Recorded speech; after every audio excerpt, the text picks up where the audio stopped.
Halo guys, kembali bersama gue Fadil dari Suka IT. Dan akhirnya gue bisa bikin konten ini lagi deh. Setelah berapa minggu, kayaknya seminggu nih gue gak bawain konten berita mingguan.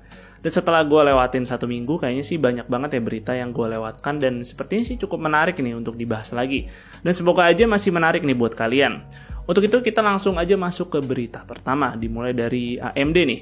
Jadi setelah AMD mereka mengumumkan arsitektur CPU Zen 4, mereka juga terang-terangan nih langsung ngasih roadmap arsitektur mereka sampai CPU Zen 5 lewat sebuah acara bernama AMD Financial Analysis Day 2022. Nah, di situ AMD melihatkan nih rencana masa depan mereka terhadap CPU dan GPU mereka. Dari sisi CPU, arsitektur Zen diperlihatkan nih sampai Zen 5 yang katanya sih direncanakan rilis pada tahun 2023 sampai 2024. Dari Zen 4 aja yang sebentar lagi rilis, mereka bakal punya 3 varian nih. Ada Zen 4 biasa, Zen 4 dengan 3D V-Cache, dan Zen 4C. Ya mungkin ini dimaksudkan untuk CPU Chromebook kali ya, tapi bisa jadi juga sih untuk maksud yang lain. Kemudian juga di sini Zen 4 akan mengalami pengecilan fabrikasi di 4 nanometer, namun tidak dijelaskan nih varian Zen 4 mana yang akan menggunakannya. Asumsi gue sih nanti bakal ada Zen 4 Plus bagaimana CPU Zen 3 Plus yang ada di Ryzen 6000 series. Nah, di sini AMD sekali lagi memperlihatkan peningkatan performa CPU Zen 4 dibandingkan Zen 3. Secara performance per watt, CPU Zen 4 bisa 25% lebih baik dari Zen 3. Dan kemudian overall performance improvement ya bisa mencapai 35% lebih baik dibandingkan Zen 3. Hasil ini sih didapati oleh pengujian CPU Ryzen Desktop 16 core 32 thread di Cinebench Multithread. Yang kalau mengacu pada demo Computex kemarin sih AMD menggunakan Cinebench R23 sebagai acuan. Lalu di sini AMD memberikan ringkasan improvement yang ditawarkan Zen 4 nantinya, seperti performance per watt dan frekuensi atau clock speed. Lalu peningkatan IPC dikabarkannya hanya 8-10% aja sih. Dan ya 15% lebih peningkatan performa single thread yang telah mereka informasikan juga sih pada Computex kemarin.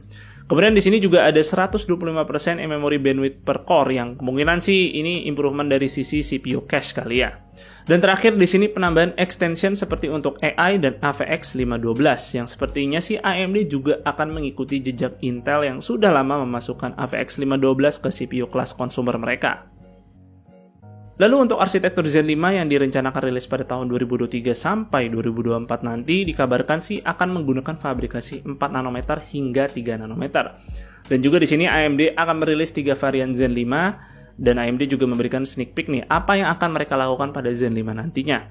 Yang mana mikroarsitektur CPU ini akan berfokus pada peningkatan performa serta efisiensi hingga AI dan machine learning. Yang kalau melihat hal ini sih sepertinya AMD mulai merambah ke bidang AI seperti sebagaimana yang sudah dilakukan oleh Intel dan Nvidia. Lalu tidak menutup kemungkinan kalau AMD kedepannya mungkin bakal ngomongin AI di setiap presentasi produk mereka. Dan mungkin aja bakal ada acara kayak GTC gitu ala-ala AMD lah. Nah itu baru info tentang teknologi CPU Next Gen AMD. Berikutnya bakal ada juga nih info mengenai GPU Next Gen AMD. Dan ya, RDNA 3 dipastikan bakal hadir tahun ini dengan membawa perubahan baru seperti fabrikasi 5 nanometer dan desain chiplet. AMD memberikan gambaran peningkatan performance per watt yang dimiliki RDNA 3 nantinya, yaitu bisa mencapai 50% lebih. Yang sepertinya sih ini bakal peningkatannya mirip-mirip ya dari RDNA 1 ke RDNA 2. Kemudian di sini AMD memberikan ringkasan improvement yang ditawarkan oleh RDNA 3 nantinya, seperti fabrikasi 5 nanometer, lalu mengadaptasi desain chiplet yang mana sebelumnya AMD juga sudah pernah melakukannya pada GPU data center mereka, yaitu Radeon Instinct dengan codename Aldebaran. Dan dari implementasi desain chiplet ini, AMD bisa meningkatkan jumlah compute unit dan stream prosesor sangat signifikan dibandingkan generasi sebelumnya. Ya kalau dilihat-lihat sih sekitar 2 kali lipat. Dan ya efeknya juga TDP-nya pun bisa meningkat hampir 2 kali lipat juga. Ya semoga aja nanti di GPU kelas consumer seperti RDNA 3 peningkatan TDP-nya ya nggak tinggi-tinggi banget lah. Ya walaupun sih rumornya nanti si RDNA 3 ini bakal memiliki stream prosesor mencapai 12 ribuan ya kalau nggak salah. Yang jika dibandingkan dengan chip teratasnya RDNA 2 yaitu Navi 21 yang dipakai di RX 6900 XT itu cuma punya 5120 stream prosesor. Jadi dari itu aja udah hampir lebih dari 2 kali lipat peningkatan stream prosesor ya. Ya semoga aja sih peningkatan TDP-nya juga nggak tinggi-tinggi banget lah ya. Kemudian di sini juga dikabarkan akan memiliki teknologi Infinity Cache terbaru yang sayangnya AMD belum menjelaskannya secara detail. Ya mungkin saja ini dimaksud untuk peningkatan jumlah Infinity Cache yang sangat masif yang dirumorkan sih bakal sampai 512 MB. Ini tentu 4 kali lipat jika dibandingkan dengan RDNA 2 ya. Pokoknya sih kita nantikan saja pengumuman resminya GPU RDNA 3 di tahun ini. Dan pada tahun 2024 nantinya kita akan dijumpai oleh RDNA 4 yang kemungkinan besar akan menggunakan fabrikasi 3 nanometer. Kita nantikan saja. Oke, berita selanjutnya yaitu datang dari Intel yang katanya nih resmi merilis GPU Intel Arc desktop mereka. Walaupun di sini sih kayaknya Intel yang penting rilis aja dulu gitu, walaupun tidak spesifik menyebut negara mana yang kebagian GPU Arc desktop mereka.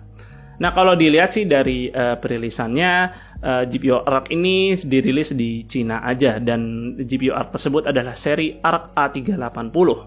Lalu di sini Intel sendiri mematok MSRP GPU Arc A30 dengan harga 1030 yuan atau setara dengan 153 US dollar. Yang berdasarkan harganya sih sepertinya Intel menargetkan GPU ini untuk bersaing dengan GPU sekelas RX 6400. Sayangnya sih Intel tidak membagikan perbandingan performa head-to-headnya dan mereka hanya memperlihatkan performa GPU ini pada beberapa game dengan settingan 1080p medium yang mostly sih bisa berjalan di atas 60 fps. Kemudian by spec, GPU Arc A380 ini memiliki 8 Xe cores atau setara dengan 1024 stream prosesor dan clock speednya bisa mencapai 2000 MHz. Kemudian VRAM-nya di sini 6GB GDDR6 yang memiliki bus width di 96 bit serta TDP-nya sebesar 75 watt saja. Secara spek sih cukup menjanjikan ya, khususnya dari sisi VRAM yang ditawarkan jauh lebih besar dari RX 6400. Lalu di sini ada foto lengkapnya desain custom Arc A380 dari brand partner asal Cina bernama Ganir. Secara desain sih GPU ini memiliki dual fan serta sudah memiliki backplate dan sepertinya masih membutuhkan 1x8 power pin karena memang sih brand partner ini menawarkan factory overclock pada GPU ini. Serta menariknya GPU ini membawa 4 display konektor yang tentu ini jauh lebih oke dibandingkan RX 6400 yang hanya menawarkan 2 display konektor saja. Gue sih suka dengan desain yang dibawa oleh brand partnernya ini dan sepertinya Intel Arc A380 bisa membawa angin segar nih di pasar GPU kelas entry. Ya semoga aja Intel cepet nih rilis GPU seperti ini di pasar global dan juga masuk nih ke pasar Indonesia nantinya untuk bisa kita beli.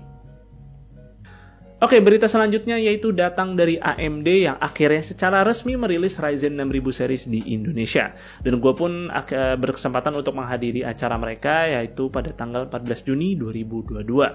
Dan ya seperti biasa acara dibuka dengan sambutan, kemudian ada penjelasan mengenai CPU Ryzen 6000 series, lalu ada sesi demo dari performa CPU-nya, dan terakhir ya seremonial untuk peresmian launch Ryzen 6000 series.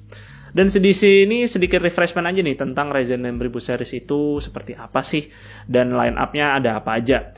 Nah, di sini Ryzen 6000 series itu diperuntukkan hanya untuk laptop saja, jadi tidak ada untuk versi desktopnya. AMD sendiri membaginya menjadi 3 segmen, yaitu seri U untuk Thin and Light, kemudian seri HS untuk Thin Enthusiast, dan seri H serta HX untuk Ultra Enthusiast. Intinya sih di Ryzen 6000 ini, AMD merefresh arsitektur Zen 3 mereka dengan memberikan beberapa improvement seperti dukungan memori DDR5, dan yang terpenting adalah Integrated Graphics RDNA 2 yang dikabarkan bisa menyamai bahkan melebihi performa discrete GPU sekelas Nvidia MX 450. Gue sendiri sih nanti bakal membuat penjelasan lengkapnya tentang Ryzen 6000 series ini bersama Mas Bumi dari 11 Hardware, dan kalian pastikan aja pantengin channelnya untuk melihat video pembahasannya. Ya intinya sih dari diresmikannya Ryzen 6000 series di Indonesia ini dikonfirmasi ini ada 4 vendor laptop yang akan merilis laptop dengan CPU Ryzen 6000 seperti Asus, Acer, HP, dan Lenovo. Dan semoga sih nggak mahal-mahal apa ya, karena di sini mereka membawa memori DDR5 dan harganya sih ya kalian udah cukup tahu lah ya. Ya kita nantikan saja sih laptop-laptopnya nanti di pasaran bakal seperti apa.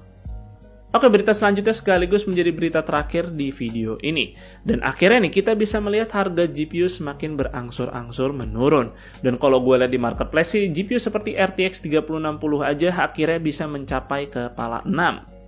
Kemudian di sini juga ada GPU yang menurut gue paling worth it dan pernah sih gue rekomendasikan, yaitu si RX 6600. Nah sekarang nih makin worth it lagi karena udah nyentuh harga 4,9 juta untuk seri seperti ASRock ini.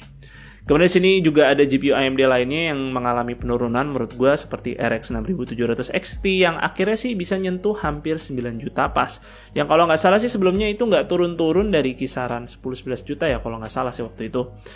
Nah, di sini juga ada GPU high-end seperti RTX 3070 akhirnya juga udah menyentuh di bawah 10 jutaan. Ya setidaknya sih seri-seri ini yang gue temukan sih yang memiliki penurunan paling signifikan dan semoga aja bisa nyentuh MSRP aslinya nantinya. Momen ini mungkin beriringan dengan terjadinya penurunan harga kripto seperti misalnya koin Ethereum tuh yang sering di-mining sama GPU. Nah beberapa minggu terakhir ini tuh turun drastis banget kalau dilihat. Dan mungkin juga di luar sana keadaannya juga sudah mulai membaik, orang-orang udah bisa kerja di luar, dan mungkin juga pabrik-pabrik sudah bisa beroperasi seperti biasa, ya alhasil pasar GPU bisa kebanjiran stok karena hal ini. Nah mungkin juga bakal dimulai juga nih fenomena crypto crash, mungkin nanti kita bakal melihat yaitu momen dimana terjadinya GPU flood ya di pasaran, jadi orang-orang tuh mulai menjual GPU bekas mining. Ya terserah sih kalian mau sikat GPU tersebut atau tidak karena mungkin harganya pasti miring banget ya. Ya pastikannya aja kalian sih bijak ya dalam membelinya. Oke segitu dulu sih untuk berita mingguan kali ini dan semoga berita-berita tadi itu menarik buat kalian. Jika kalian berkenan like dan share video ini dan jangan lupa subscribe channel Suka IT jika kalian gak mau ketinggalan kontennya. Dan juga jangan lupa follow Suka IT di Instagram dengan nama @suka_it. Gue Fadli dari Suka IT pamit undur diri, see you on the next video.